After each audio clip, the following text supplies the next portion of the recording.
허물의 사함을 받고 자신의 죄가 가려진 자는 복이 있도다. 마음에 간사함이 없고 여호와께 정죄를 당하지 아니하는 자는 복이 있도다. 내가 입을 열지 아니할 때에 종일 신음함으로 내 뼈가 쇠하였도다. 주의 손이 쥐하로 나를 누르시오니 내 진액이 빠져서 여름 가뭄에 마름같이 되었나이다. 내가 이르기를 내 허물을 여호와께 자복하리라 하고 주께 내 죄를 아뢰고 내 죄악을 숨기지 아니하였더니 곧 주께서 내 죄악을 사하셨나이다. 이로 말미암아 모든 경건한 자는 주를 만날 기회를 얻어서 주께 기도할지라.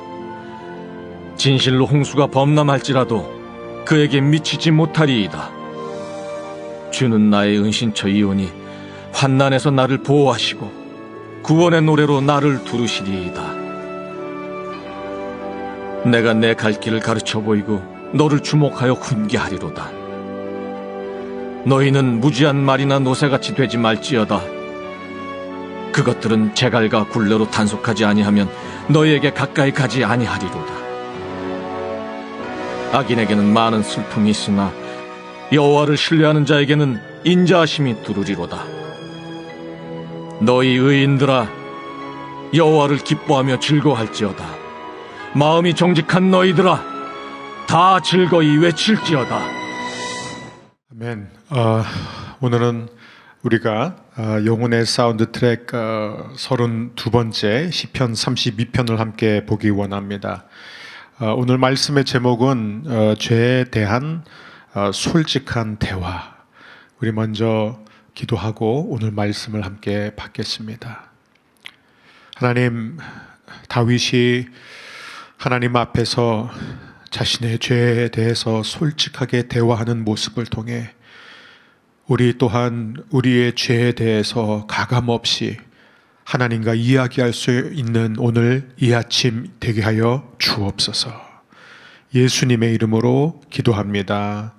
아멘. 미국에 잘 알려졌던 윌버 채프맨이라는 목사님은 죄에 대해서 자주 설교를 하셨습니다. 그러면서 그분이 또한 죄에 대해서 자주 설교하시는 다른 목사님의 이야기를 이렇게 들려줬습니다. 그 목사님은 늘 하던 대로 또 죄에 대해서 강력하게 설교를 했습니다. 죄에 대해서 너무 자주 설교를 하니까 이 성도님이 좀 힘들었던 것 같아요. 그래서 한 성도님이 설교 후에 목사님을 찾아갑니다. 이야기 좀 해보려고. 목사님, 죄에 대해서 그렇게 노골적으로 설교하는 거를 좀 줄여주셨으면 좋겠어요. 목사님이 맨날 그렇게 죄에 대해서 설교하면 성도들은 자꾸 죄 이야기를 듣게 되면서 더 죄를 짓게 될 수 있습니다.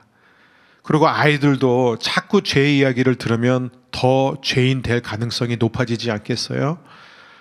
그러니까 목사님, 죄를 뭐라고 부르시든지 간에 좀 죄에 대해서 그렇게 노골적으로는 설교하지 않으셨으면 좋겠습니다.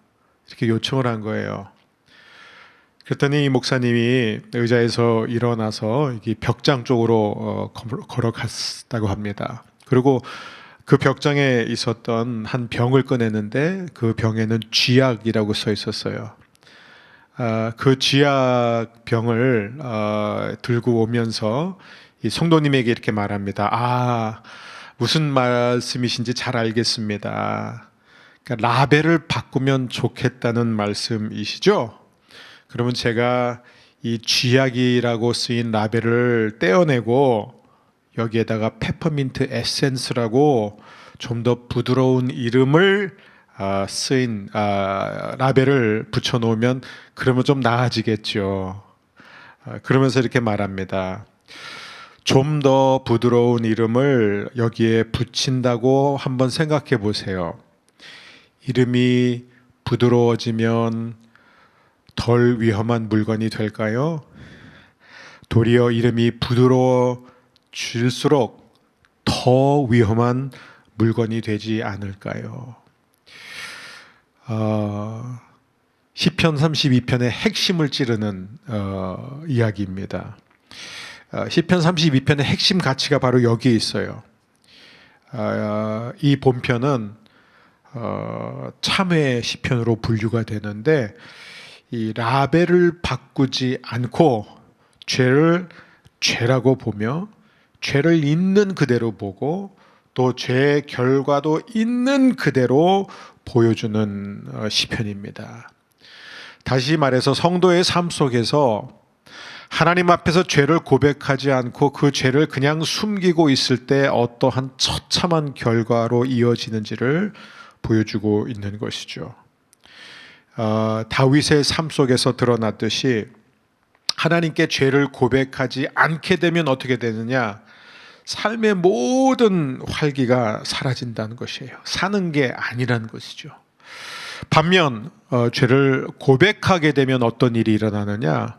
한 번도 경험하지 못한 놀라운 기쁨을 누리게 된다. 그래서 이 시편의 주제는 이거예요. 핵심은 이것입니다. 승리하는 신앙생활의 필수 조건은 날마다 자신의 죄를 고백하는 삶이어야 한다. 이 시편은 시편 51편과 함께 다윗이 밧세바를 범한 후 그리고 그 죄를 덮기 위해서 충신 우리아를 죽게 한 뒤에 쓰여진 시편입니다. 그래서 이 시편 32편과 시편 51편은 사실 같은 배경을 가지고 있어요. 하지만 시편 51편은 먼저 쓰여진 시편이고 나단이 찾아와서 그에게 죄를 지적했을 때 바로 썼던 것이고 시편 32편은 조금 시간이 지난 다음에 쓴 시편입니다. 우리 먼저 시편이 길진 않아요. 11절밖에 안 되는데요. 우리 1절, 2절 함께 읽겠습니다. 다윗의 마스길 허물에 사함을 받고 자신의 죄가 가려진 자는 복이 있도다. 마음에 간사함이 없고 여호와께 정죄를 당하지 아니하는 자는 복이 있도다. 이 시편은 아마 이 앞부분이 굉장히 유명한 잘 알려진 시편입니다. 얼마나 많은 사람들이 이 구절의 은혜를 받고 또 자주 인용한지 모릅니다. 저도 중고등학생 때 이 1절, 2절의 말씀이 너무너무 좋아서 또 한때는 이렇게 프린트아웃 해가지고 이렇게 책상 앞에 붙여놓기도 했었습니다. 이 진리가 너무너무 좋아서 그걸 그대로 옮긴 또 한 사람이 있는데 그게 바로 바울이에요. 여기에 너무 은혜를 받아가지고 그는 로마서 이 4장 7절 8절에다가 있는 그대로 이 구절을 옮겨 놓습니다. 무슨 얘기예요? 죄가 가려진 자는 정말 행복한 사람이라는 거예요.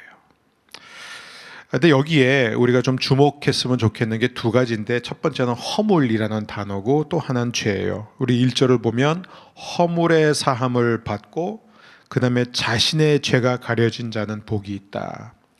이 허물은 영어 성경에는 transgression 이렇게 돼 있고 죄는 우리가 자주 사용하는 단어인 sin이라는 표현을 씁니다. 근데 차이점이 있어요. 죄는 하마르티아, 죄는 무엇이냐? 죄는 관역에서 벗어나는 것을 가리키죠. 이게 무슨 얘기냐면 일부러 벗어난 건 아니라는 거예요. 관역을 향해 화살을 쐈는데 관역을 맞추지 못한 거예요. 벗어난 거예요. 이게 무슨 얘기냐? 내 나름대로 최선을 다했는데도 하나님이 원하시는 기준에 미치지 못했다는 것입니다. 성경은 이 부분에 대해서 이렇게 얘기하죠. 모든 사람이 죄를 범하였기 때문에 하나님의 그 영광, 하나님의 기준에 이르지 못했다. 이게 바로 로마서 3장 23절입니다. 우리 함께 읽겠습니다. 모든 사람이 죄를 범하였음에 하나님의 영광이 이르지 못하더니. 여러분 이거 다 외우실 거라고 생각해요. 혹시 못 외우시는 분은 무조건 외우셔야 됩니다. 로마서 3장 23절. 모든 사람이 죄를 범하였음에 하나님의 영광에 이르지 못하였다. 이게 바로 그 죄예요. 또 예수님께서 뭐라고 말씀하셨냐면 이 산상수훈에서 정점이 이르렀을 때 마태복음 5장 48절에서 이렇게 말씀하십니다. 또 함께 읽습니다. 그러므로 하늘에 계신 너희 아버지의 온전하심과 같이 너희도 온전하라.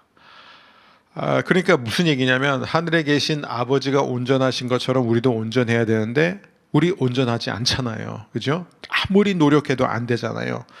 그 얘기를 하는 거예요. 그래서 그 죄를 말합니다. 자, 그 다음에 허물, transgression이란 이 허물은 무엇이냐? 이건 좀 달라요. 허물은 단지 이제 관역에서 벗어났다라는 의미가 아니라 선을 넘어갔다라는 거예요. 근데 여기서는 뭐예요? 일부러 넘어갔다는 거예요.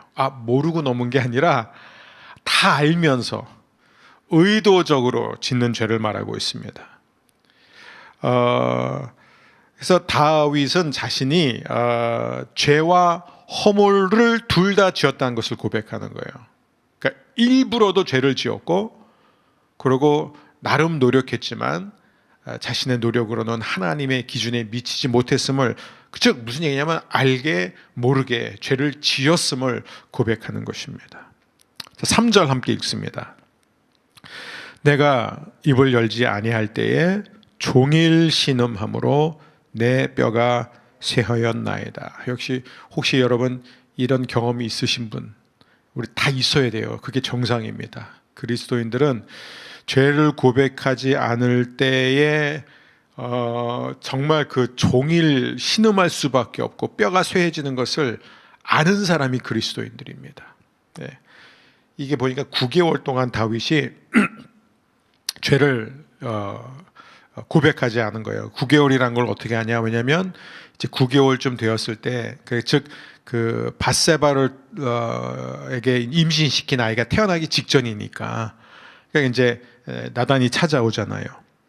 그러니까 이 9개월 동안 다윗은 죄를 고백할 준비가 전혀 안 돼 있었던 거예요. 자기는 완전 범죄라고 생각했던 것이죠. 이게 그냥 잘 덮어서 넘어갔다고 생각했습니다. 근데 문제는 뭐냐면 그냥 9개월 동안 사는 게 아니었다는 거예요. 그냥 하루 종일 신음하면서 뼈가 다 쇠하였다. 근데 그 나단이 다윗에게 들려줬던 얘기는 우리가 다 잘 압니다. 한 가난한 사람이 있었어요. 그 온 가족이 양 한 마리를 키웠는데 다 애지중지 그 양을 아꼈습니다. 한 마리밖에 없으니까 가족의 전 재산이잖아요. 그런데 이제 동네에 한 부자가 사는데 그 부자는 양이 되게 많아요. 양이 굉장히 많습니다. 셀 수 없을 정도로 많은데, 그런데 그 부자에게 찾아온 손님이 있는데 그 손님을 맞이하기 위해서 대접한다고 자기의 많은 양들 가운데 한 양을 잡은 게 아니라 뭘 하죠? 이 가난한 사람에게 있는 오직 하나밖에 없는 그 양을 잡아서 손님에게 줍니다. 다윗이 이 얘기를 들으면서 막 얼마나 화가 나고 열받냐면, 그런 놈은 죽여버려야 됩니다 라고 바로 말합니다. 예? 그런 놈은 죽여야 됩니다. 그랬더니 나단이 뭐라 그러죠? 그 죽여야 할 놈이 당신입니다. 예. 충격요법이죠. 여러분, 여기서 우리는 죄에 대한 아주 중요한 특징을 발견하게 되죠. 여러분, 인간은요 자기가 지은 죄에 대해서 가장 민감하게 반응해요. 자기가 가장 약한 부분. 그래서 막 정의하면서 막 부르짖고 막 정의가 깨지는 것 같은 견딜 수 없는 사람들 조심해야 돼요, 여러분. 정말. 우리가 정치판에서 자주 보는 거 아닙니까? 예? 자기가 캥기는 게 있고 자기가 그 부분에서 떳떳하지 못하면 발끈하는 거예요. 그게 우리 인간이에요. 자기가 가장 취약한 부분, 자기가 약한 부분. 그러니까 다윗을 보세요. 자기가 그런 죄를 지었기 때문에 그런 죄를 지은 사람의 이야기를 들으니까 그냥 가만히 있는 게 아니라 죽여버려야 된다 이거예요. 그래서 나단이 말하잖아요. 죽여버려야 할 그 사람이 바로 당신입니다. 근데 우리가 주님과 바른 관계를 맺게 되면 어떤 일이 일어나냐? 우리는 이 죄로부터의 참된 자유를 찾게 되고, 그런 사람일수록 분노하고 정죄하는 마음이 줄어든다는 거예요. 우리 예수님 한번 보세요. 예수님의 예를 보세요. 자, 가늠하다가 현장에서 이제 가늠하다 붙잡힌 여인이 있습니다. 사람들이 막 분노하면서 이제 이 사람을 끌고 왔어요. 이 여인을 끌고 와서 예수님 앞에 이제 따지잖아요. 율법에 분명히 이런 사람 죽여야 된다고 그러지 않았습니까? 그리고 모든 사람들이 다 손에 돌을 쥐고 있었어요. 그렇죠? 어떻게든지 이제 던질 준비를 하고 있었는데, 근데 유일하게 돌을 던질 자격이 있었던 주님은 손에 돌이 있었습니까? 없었습니까? 없었어요. 그리고 예수님이 뭐라고 말씀하셨냐면, 너희 가운데 죄 없는 자가 먼저 쳐라. 근데 예수님이 바닥에다 뭘 쓰셨다는데 저는 뭘 쓰셨는지 모르겠습니다. 근데 제가 생각할 때는 그 현장에 있었던 많은 사람 가운데 이 여인과 비슷한 죄를 짓 사람들이 많지 않았을까. 그러니까 이렇게 분노하는 거예요. 발끈하고 죽여야 된다 이렇게 말하는 거예요. 실제로 간음을 하지 않았더라도 영적 간음한 사람들이 아마 모두였을 거예요. 그 자리에서.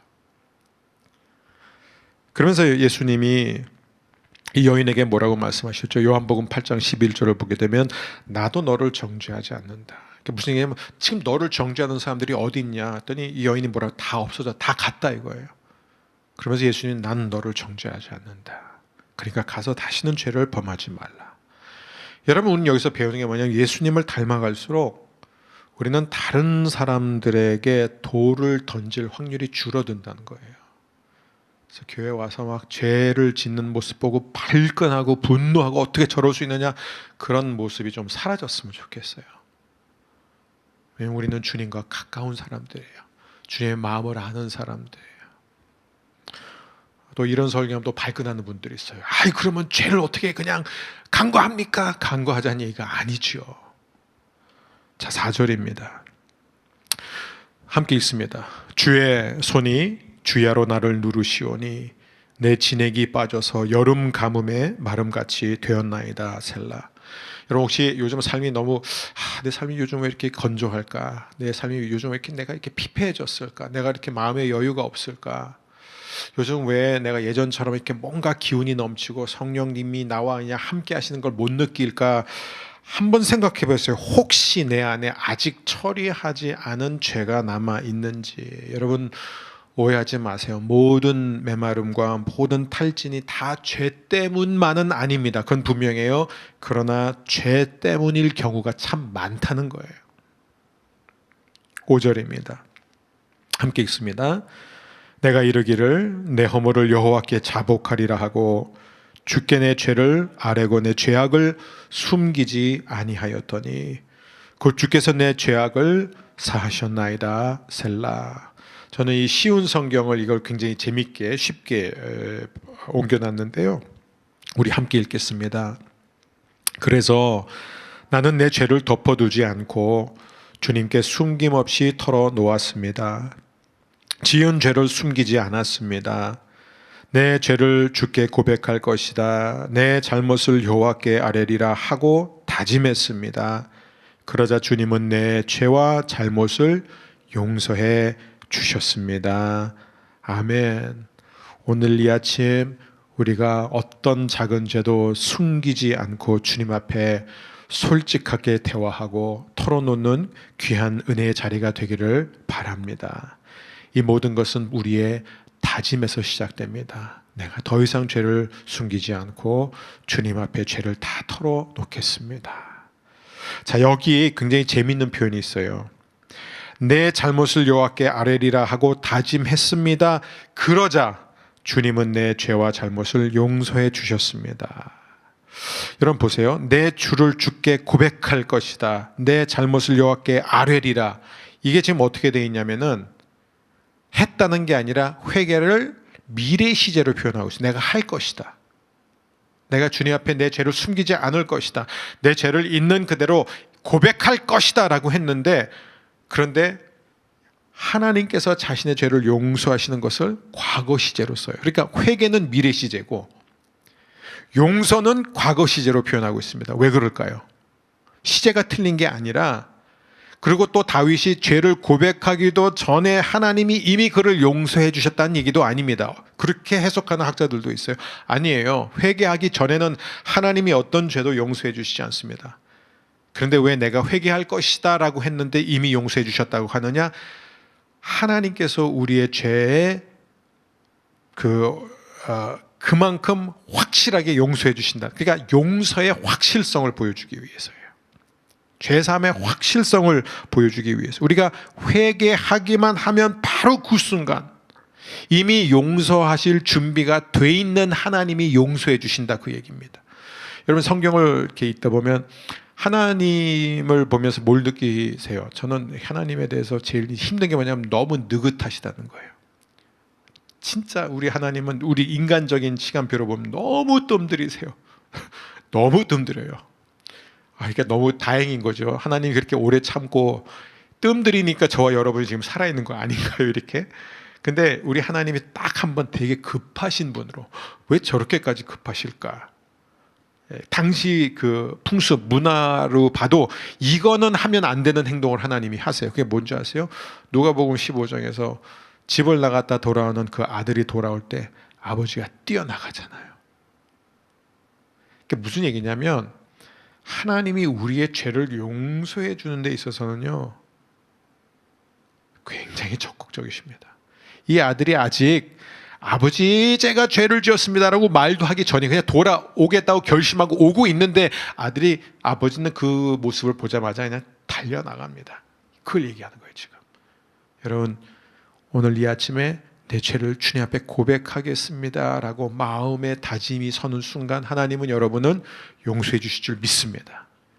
이게 얼마나 빠르냐. 6절이에요. 6절 함께 읽습니다. 이로 말미암아 모든 경건한 자는 주를 만날 기회를 얻어서 주께 기도할지라. 진실로 홍수가 범람할지라도 그에게 미치지 못하리다. 홍수가 범람할지라도 그에게 미치지 못한다. 그게 무슨 얘기냐면 하나님의 자녀는 하나님의 진노와 심판에 의해서 결코 침몰하지 않을 것이다. 절대. 왜냐? 침몰하기 직전이라도 내가 하나님 앞에 내 죄를 고백하면 그 순간에 우리의 죄를 다 용서해 주시니까. 이게 얼마나 너무 늦었어. 이제 틀렸어. 너 죽어야 돼. 그러지 않는다는 거예요. 아무리 홍수가 범람하고 있을지라도 침몰 직전이라도 주님. 그게 그 예수님의 그 십자가 옆에 있었던 강도에 너무 늦었잖아요. 이 사람은 다시 살 수 없잖아요. 교회를 다닐 수도 없고 세례 받을 수도 없고 회개할 시간도 없었는데 저를 기억해 달라라는 그 한마디에 내가 오늘 나와 함께 낙원에 있으리라. 그게 바로 하나님께서 우리를 용서하시는 그 마음입니다. 여러분 믿습니까? 한번 주님 앞에 고백하면 주님이 용서해 주세요.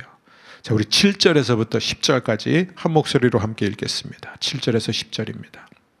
주는 나의 은신처이오니 환난에서 나를 보호하시고 구원의 노래로 나를 두르시리다. 셀라. 내가 내 갈 길을 가르쳐 보이고 너를 주목하여 훈계하리로다. 너희는 무지한 말이나 노새같이 되지 말지어다.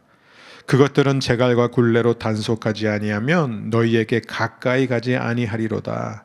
악인에게는 많은 슬픔이 있으나 여호와를 신뢰하는 자에게는 인자하심이 두루리로다. 우리가 지난주에 봤던 시편 31편과 시편 32편의 이 공통점이 뭔지 아세요? 하나님이 나의 은신처다, 피난처다. 그러니까 하나님께 피하는 자는 복이 있다는 거잖아요. 그러니까는 죄를 지었을 때 누구한테 피해야 돼요? 하나님께 피해야 된다는 거예요. 그러니까 하나님께 피한다는 건 뭐냐면 하나님 앞에 숨기지 않고 하나님 나 죄인입니다. 죄를 털어놓는 게 바로 하나님께 숨는 거예요. 그러니까 하나님께 피하는 자는 안전하다. 근데 8절을 보세요. 8절. 내가 내 갈 길을 가르쳐 보이고 너를 주목하여 훈계하리로다. 지금 다윗이 누구한테 얘기하는 거예요? 이스라엘 백성들에게 말하는 것입니다. 이게 무슨 얘기냐면 시편 51편에서 다윗이 하나님 앞에 회개를 하면서 서약한 게 있어요. 뭘 서약했냐면 시편 51편 12절 13절입니다. 주의 구원의 즐거움을 내게 회복시켜 주시고 자원하는 심령을 주사 나를 붙드소서. 그리하면 내가 범죄자에게 주의 도를 가르치리니 죄인들이 주께 돌아오리이다. 지금 범죄자에게 주의 도를 가르치는 거예요. 즉 시편 51편에서 다윗이 하나님 앞에 회개를 했을 때 하나님께서 용서해 주셨을까요? 용서해 주지 않으셨을까요? 용서해 주셨습니다. 그래서 다윗은 지금 구원의 즐거움을 다시 회복한 거예요. 그래서 이제는 그가 말한 것처럼 자원하는 심령으로 죄인들에게 주의 도를 가르치고 있습니다. 그러면서 뭐라고 가르치죠? 다윗이 이렇게 가르칩니다. 너희들은 제발 말이나 당나귀처럼 어리석게 울지 말라 이거예요. 자기가 말이나 당나귀처럼 행동했다 이거예요. 9개월 동안. 고집을 부리니까 죄를 회개하지 않고 버티니까 어떻게든 죽을 뻔했다는 거예요. 여러분, 말과 당나귀의 특징이 뭐예요? 제갈과 굴레로 다루지 않으면 주인에게 가까이 오지 않는다는 것입니다. 무슨 얘기냐면 제갈과 굴레를 다루지 않으면 그들은 회개하지 않는다는 것이에요. 그 결과는 뭐냐? 악인은 많은 슬픔을 겪게 될 것이다. 악인이 뭐냐? 뭐 이건 너무 클리어해요. 악인은 죄인이 악인이 아니에요. 왜냐하면 의인도 죄인이니까. 악인은 죄를 회개하지 않는 사람이 악인이고 의인은 죄를 회개하는 사람이 의인이에요. 그게 차이점이에요. 똑같은 죄인인데 회개를 하느냐 안 하느냐, 고백하느냐 안 하느냐. 악인은 고백하지 않을 때 어떻게 돼요? 많은 슬픔을 겪게 된다는 거예요. 여러분, 어떤 사람들 그래요. 하나님이 너무 싫어. 하나님 너무 엄해. 하나님 너무 잔인해. 뭐 하나님은 막 너무 일방적이야. 막 하나님은 뭐 너무 무섭고 심판하시고 뭐 정죄하시는 그런 분이야. 여러분, 그렇게 하나님이 느껴진다면은 아주 이유는 간단해요. 그들이 모르고 있는 사실, 그들이 지금 말과 당나귀처럼 어리석게 굴고 있기 때문에 하나님이 굴레를 씌우신 거예요. 11절입니다. 마지막 절 우리 함께 읽겠습니다. 너희 의인들아, 여호와를 기뻐하며 즐거워할지어다. 마음이 정직한 너희들아, 다 즐거이 외칠지어다. 다윗은 누구보다 죄의 무게를 알았습니다. 9개월 동안 죄를 고백하지 않은 채 살아봤기 때문에 그게 어떤 건지 알았어요. 그러니까 죄가 얼마나 중대하고 얼마나 심각한 것인지를 삶으로 겪게 된 거예요. 제가 지난주에 한번 일부 예배 때, 그러니까 제가 미국에서 운전할 때 앞차의 범퍼 스티커에 이런 문구를 봤다고 아마 언급한 적이 있습니다. Sin is always a big deal. 그러니까 그 죄는 절대로 사소한 것이 될 수 없어요. 남들이 모르고 살짝 지은 죄도요, 내버려 두면 어떻게 돼요? 이게 우리를 짓누른다는 거예요. 우리를 괴롭힌다는 것입니다. 그래서 이 다윗은 누구보다도 이 죄의 무게를 알았기 때문에 죄로부터 자유하게 되는 것이 얼마나 기쁘고 즐거운 일인지 알았습니다. 그래서 그가 지금 뭐라고 그래요? 큰 소리로 즐겁게 외칠지어다 이렇게 말하는 거예요. 괜히 하는 게 아니라 진짜 그 안에서 이 감정이 복받쳐 올라오는 겁니다. 1절, 허물의 사함을 받고 자신의 죄가 가려진 자는 복이 있도다. 이 기쁨과 즐거움을 아는 사람들이 바로 여러분입니다. 이걸 잊지 마십시오. 성 어거스틴이 가장 좋아했던 시편이 이 시편 32편이에요. 근데 이 시편을 얼마나 좋아했냐면 평소에도 좋아했지만 이제 병들어 이제 침대에 누워서 더 이상 이제 거동이 자유롭게 되지 않았을 때 그는 사람에게 부탁해서 이 시편을 벽에다가 이렇게 붙였습니다. 그래서 죽어가면서도 계속 이 시편을 묵상했던 거예요. 왜 이 시편을 이렇게 좋아했을까요?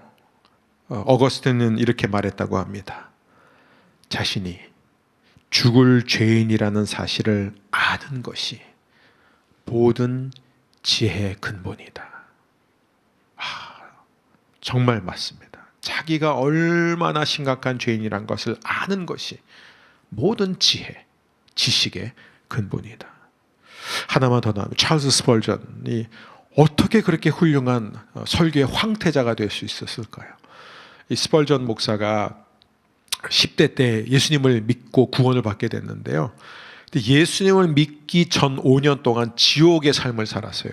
그래서 그 자서전을 보게 되면 그냥 읽으면서도 우울해질 정도로 막 죄 때문에 너무 슬프고 너무 힘들고 잠을 못 자고 막 맨날 하나님 앞에 하루 종일 그냥 태형 맞는 기분으로 막 얼마나 살가죽이 다 찢겨져 나갈 정도로 너무 고통스러워하고, 그게 바로 찰스 스펄전. 죄의 이 심각성 때문에 자기의 이 죄책감이 너무 컸기 때문에 5년 동안 정말 그 고생을 하다가 예수님을 만남으로 인해서 이 죄 문제가 해결되었습니다. 아마 이 찰스 스펄전 목사님 같은 사람이 오늘날 있으면 바로 끌고 청소년 정신과 상담 데려갔을 거예요. 또 왜 이래 하면서. 근데 여러분, 스펄전이 5년 동안 죄 무게에 눌려 살아봤기 때문에요, 그는 그 누구보다 죄사함의 기쁨이 얼마나 큰지를 알았던 사람이었습니다. 평생 그것을 전하면서 살았어요. 자, 오늘 시편 32편의 핵심은 메시지는 3개입니다. 첫 번째는 무엇이냐? 저를 따라해주세요. 죄사함은 최고의 축복이다. 두 번째, 죄사함의 축복을 알려면 죄를 죄로 보아야 한다. 세 번째, 죄사함의 기쁨은 죄를 고백할 때 주어지는 것이다. 잊지 마십시오.